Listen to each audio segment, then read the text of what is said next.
कहानी की शुरुआत में हम साउथ अफ्रीका के जोहान्सबर्ग शहर के ऊपर एक बहुत बड़े एलियन शिप को देखते हैं जो कि 3 महीनों से ऐसे ही हवा में लटका हुआ है। पर अजीब बात यह थी कि अब तक ना तो इस शिप से कोई एलियन बाहर आया था और ना ही कोई हलचल हो रही थी, जिसे देखकर वहां की सरकार ने एक फैसला किया कि वे लोग इस शिप के एक हिस्से को काटकर उसके अंदर जांच करेंगे ताकि उन्हें पता चले कि यह शिप कहां से और क्यों आया है। इस वक्त पूरी दुनिया की नजर इस स्पेसशिप पर थी और उनके मन में एक ही सवाल था कि आखिर इस शिप के अंदर क्या है। जब रिसर्च टीम उस शिप को काटकर उसके अंदर जाती है तो वहां का नजारा देखकर वह दंग रह जाते हैं, क्योंकि शिप के अंदर लाखों की संख्या में एलियंस थे जो भूख और प्यास के चलते काफी बीमार और बहुत कमजोर हो चुके थे, जिन्हें देखकर लोगों को उन पर तरस आता है। इसलिए वहां की सरकार ने उस शिप के ठीक नीचे बड़े इलाके में उन एलियंस को रहने के लिए एक टेम्परेरी कैंप बनाया और हेलीकॉप्टर की मदद से उन सभी एलियंस को वहां लाया गया, जहां उन्हें खाने पीने की सभी सुविधाएं उपलब्ध कराई गईं। लेकिन गवर्नमेंट ने यह नहीं सोचा था कि आगे उन एलियंस का क्या किया जाएगा, इसलिए वे एलियंस इस इलाके में ही बस गए और धीरे धीरे अपनी आबादी को और बढ़ाने लगे, जिससे आगे चलकर वह इलाका एलियंस की एक बड़ी बस्ती में तब्दील हो गया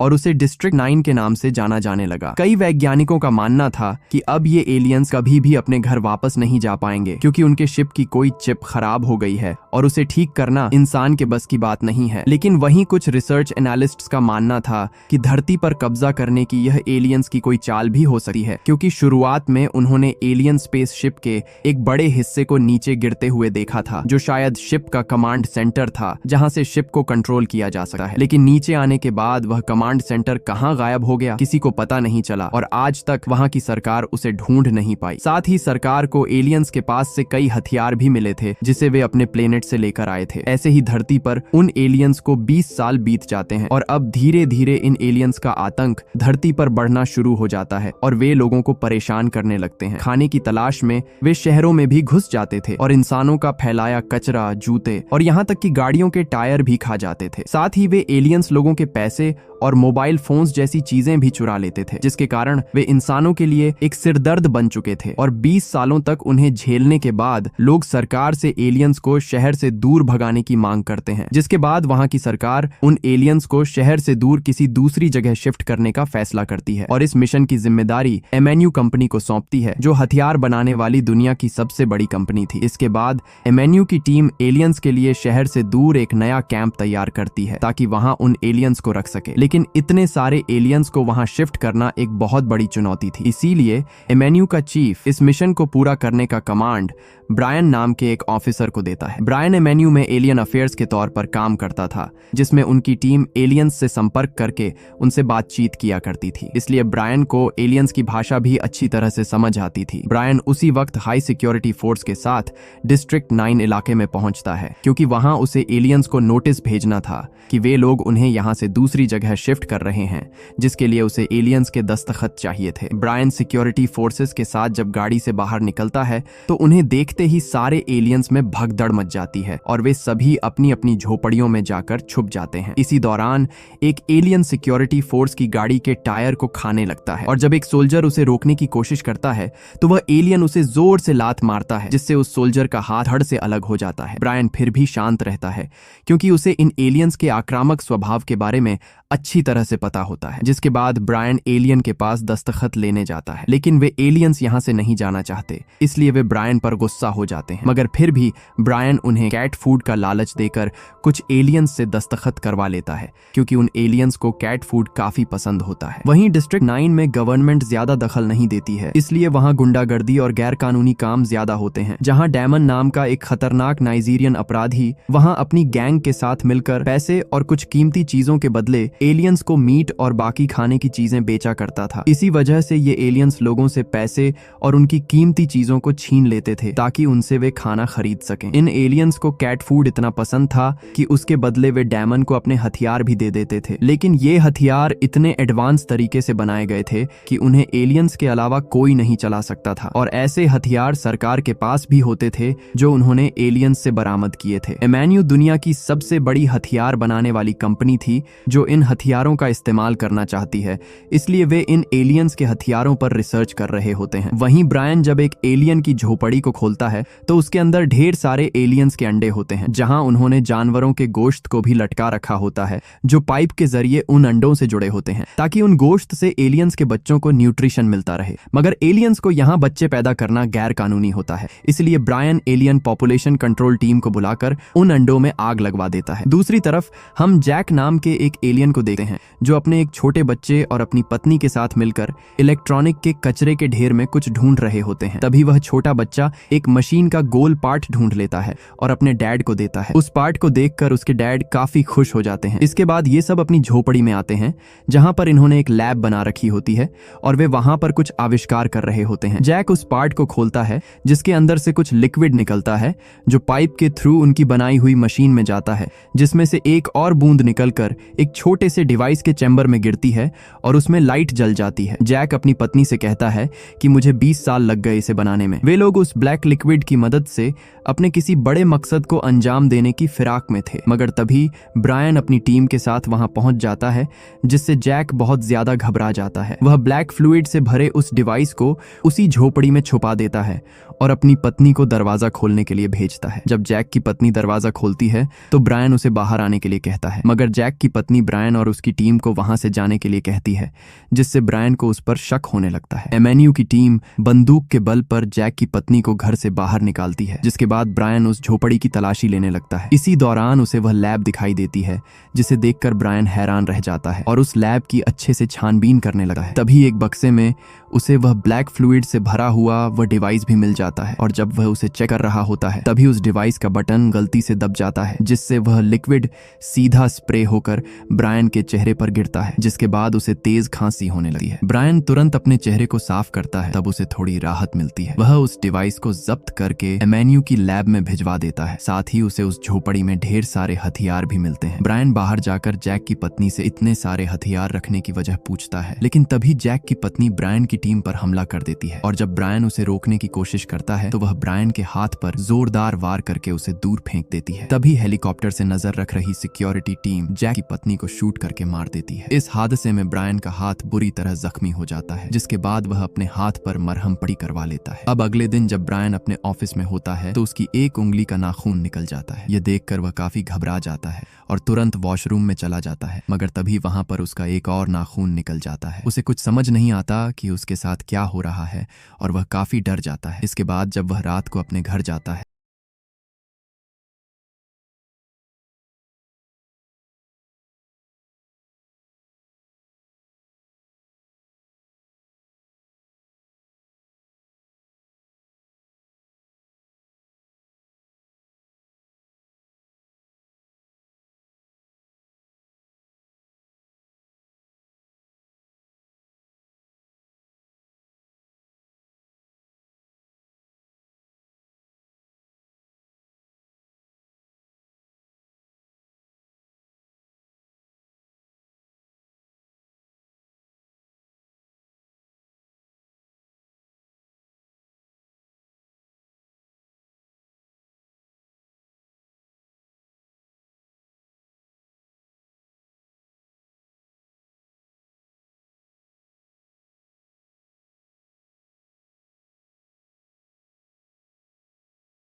जाता है, जिससे एमएनयू की टीम बहुत खुश होती है और वे डिसाइड करते हैं कि वे ब्रायन के शरीर के अंदर के सारे बॉडी पार्ट्स निकालकर सरकार को देंगे और उस पर रिसर्च करेंगे। मगर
हाथ की तरह बन गया है, वह उस हाथ को कुल्हाड़ी से काटने का फैसला करता है, लेकिन वह हिम्मत नहीं कर पाता। मगर फिर भी वह जैसे तैसे करके एक उंगली काट देता है, जिससे उसे बहुत दर्द होता है। तभी उसे वहां पर आर्मी के कुछ हेलीकॉप्टर आते हुए दिखाई देते हैं, जो उसे ही पकड़ने के लिए आ रहे होते हैं, और ब्रायन उन्हें देखकर भागने लगता है। वह अपने ही लोगों से छिप रहा होता है, जो कुछ दिन पहले उसके ही नीचे काम किया करते थे, और वह छुपते छुपते एक घर में पहुंच जाता है, जहां जैक पहले से ही उस घर में मौजूद होता है। तभी ब्रायन जैक से कहता है कि मुझे यहाँ छिपने दो, नहीं तो वे लोग मुझे मार देंगे। मगर जैक उसे वहां से जाने के लिए कहता है, लेकिन उतने में ही ब्रायन बेहोश होकर जमीन पर गिर पड़ता है, जिसके बाद जैक ब्रायन को उसी घर के नीचे एक सीक्रेट जगह में छिपा देता है। और जब ब्रायन की आंख खुलती है तो जैक ब्रायन से पूछता है कि वह स्प्रे की बोतल कहाँ है जो तुम ले गए थे, क्योंकि जैक को पता होता है कि वह स्प्रे की बोतल ब्रायन के पास है। वह ब्रायन को बताता है कि मुझे पता है कि तुम्हें क्या हुआ है और मैं तुम्हें ठीक कर सकता हूँ, पर इसकी मेडिसिन हमारी मदरशिप पर है, जो ऊपर आसमान में है, और जिस जगह पर अभी हम सब हैं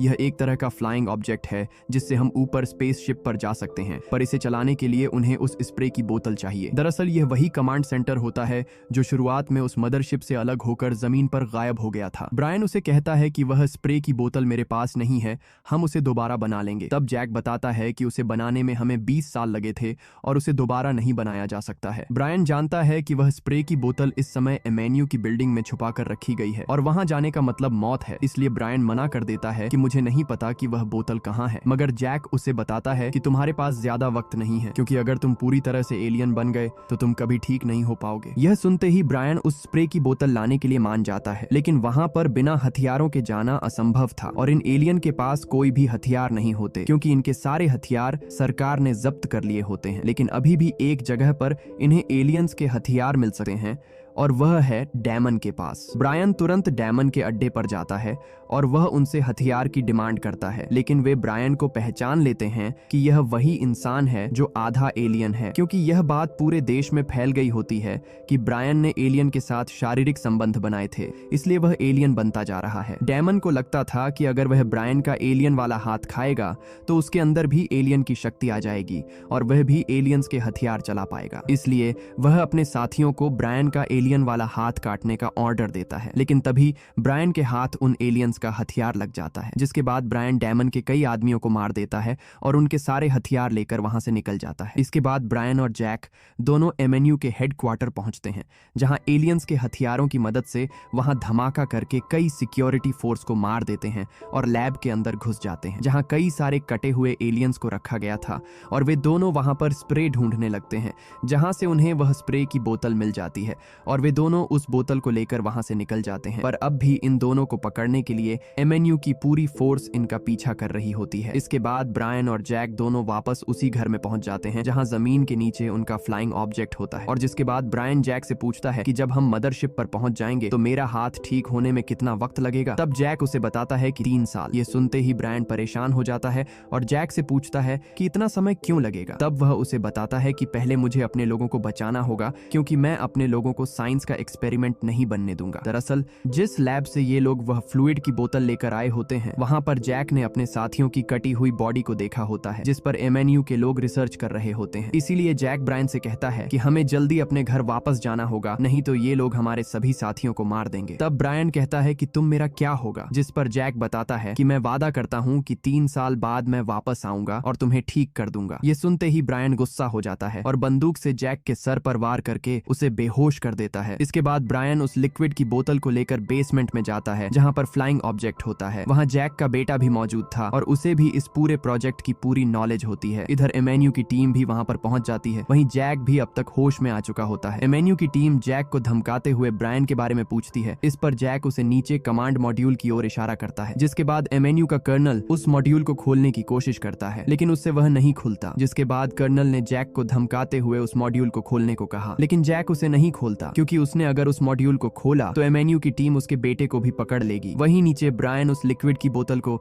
जैक के बेटे एलेक्स को देता है, जो उसे उस फ्लाइंग ऑब्जेक्ट में फिट करता है। जिसके बाद एक चेयर पीछे आती है और ब्रायन उस चेयर पर बैठकर उस फ्लाइंग ऑब्जेक्ट को स्टार्ट कर देता है। इसके बाद वहां पूरी जमीन हिलने लगती है और कुछ ही पलों में उनका फ्लाइंग ऑब्जेक्ट जमीन को फाड़कर हवा में उड़ने लगता है। ब्रायन उस फ्लाइंग ऑब्जेक्ट को मदरशिप की ओर ले जाने की कोशिश करता है, लेकिन तभी एमएनयू की टीम मिसाइल से उस पर हमला कर देती है और एक मिसाइल मिसाइल फ्लाइंग ऑब्जेक्ट को लग जाती है, जिससे फ्लाइंग ऑब्जेक्ट बेकाबू होकर सीधा जमीन पर आ गिरता है, जिससे ब्रायन पूरी तरह घायल हो जाता है और आखिरकार एमएनयू की टीम उसे पकड़ लेती है। वे ब्रायन और जैक को गिरफ्तार करके वापस एमएनयू की लैब में ले जाने लगते हैं, पर एलेक्स फ्लाइंग ऑब्जेक्ट में ही छिप गया था, जिस वजह से वह बच जाता है। वहीं ब्रायन को अब सब कुछ खत्म सा लगने लगा था, पर तभी डैमन के आदमी एमएनयू की टीम पर हमला कर देते हैं, क्योंकि उनको डैमन ने ब्रायन को पकड़कर लाने के लिए भेजा था ताकि वह ब्रायन का मांस खा सके। उसके साथ ही वे ब्रायन को एमएनयू की टीम से छुड़ाकर डैमन के अड्डे पर ले आते हैं। अब ये लोग ब्रायन का हाथ काटने ही वाले होते हैं कि तभी उनके ऊपर हमला हो जाता है और सभी के सभी वहीं ढेर हो जाते हैं। ये हमला उनके पीछे खड़े एलियन रोबोट ने किया था, जिसे डैमन ने कैट फूड के बदले एलियंस से छीन लिया था। इस रोबोट को कमांड मॉड्यूल से एलेक्स कंट्रोल कर रहा था। वह रोबोट की मदद से डैमन और उसके सारे आदमियों को खत्म कर देता है। इसके बाद वह उस रोबोट का पायलट सेक्शन खोल देता है। ब्रायन को बचाने के बाद एलेक्स मदरशिप को एक्टिवेट करता है, जिससे मदरशिप घूमना शुरू हो जाती है। 20 सालों बाद वह मदरशिप अपनी जगह से हिला था, इसलिए सभी लोग उसे देखकर हैरान रह जाते हैं। इधर ब्रायन भी उस रोबोट में बैठकर वहां से भागने लगता है। एमएनयू की टीम उस पर फायरिंग करती है, पर उस पर गोलियों का उतना असर नहीं होता। इधर कर्नल के आदमी जैक को पकड़कर उसे मार रहे होते हैं, तभी ब्रायन वापस आता है और कर्नल के आदमियों को मारकर जैक को बचा लेता है और उसे एमएनयू की फोर्स से बचाते हुए फ्लाइंग ऑब्जेक्ट की ओर ले जाने लगता है। इस दौरान कर्नल की टीम लगातार उस रोबोट पर हमला करती है, जिससे वह रोबोट कमजोर पड़ने लगता है, लेकिन फिर भी ब्रायन जैक को जैसे तैसे करके उस फ्लाइंग ऑब्जेक्ट तक पहुंचा देता है। जैक ब्रायन को भी अपने साथ चलने को कहता है, लेकिन ब्रायन मना कर देता है, क्योंकि यदि वह एमएनयू की टीम को रोकर नहीं रखता तो जैक और उसका बेटा मदरशिप पर कभी नहीं पहुंच पाते। जैक ने जाते जाते वादा किया कि वह 3 साल बाद जरूर वापस लौटेगा और उसे फिर से इंसान बना देगा, जिसके बाद जैक अपने बेटे एलेक्स के साथ उस फ्लाइंग ऑब्जेक्ट को उस मदरशिप से अटैच कर देता है। वहीं नीचे ब्रायन अभी भी उन सब से लड़ रहा होता है और लगभग सबको मार देता है। तभी एक गाड़ी उसे टक्कर मार देती है और वह रोबोट से बाहर निकल जाता है, क्योंकि रोबोट अब पूरी तरह से खराब हो चुका था। तभी वहां कर्नल आता है, जो देखता है कि ब्रायन अब आधा इंसान और आधा एलियन बन चुका है, और वह जैसे ही ब्रायन को गोली मारने वाला होता है तभी वहां पर दूसरे एलियंस आ जाते हैं और वे कर्नल को एक ही झटके में उसके हाथ पैर और सर को धड़ से अलग कर देते हैं। जिसके बाद जैक और उसका बेटा अपने मदरशिप को लेकर वहां से निकल जाते हैं और अब वे ब्रायन और अपने लोगों को बचाने के लिए आएंगे या नहीं, ये किसी को नहीं पता। इस दिन के बाद ब्रायन को कभी किसी ने नहीं देखा। कुछ लोगों का मानना था कि ब्रायन मर चुका है और कोई कहता है कि वह एमएनयू के कब्जे में है, और अंत में हम देखते हैं कि ब्रायन आज भी जिंदा है और वह पूरी तरह से एक एलियन बन चुका है और वह इसी उम्मीद के सहारे जी रहा था कि एक ना एक दिन जैक पृथ्वी पर वापस जरूर आएगा और उसे फिर से ठीक कर देगा। ब्रायन उसी दिन का इंतजार करते हुए डिस्ट्रिक्ट 9 में अपने दिन काट रहा है और इसी के साथ यह फिल्म यहीं खत्म हो जाती है।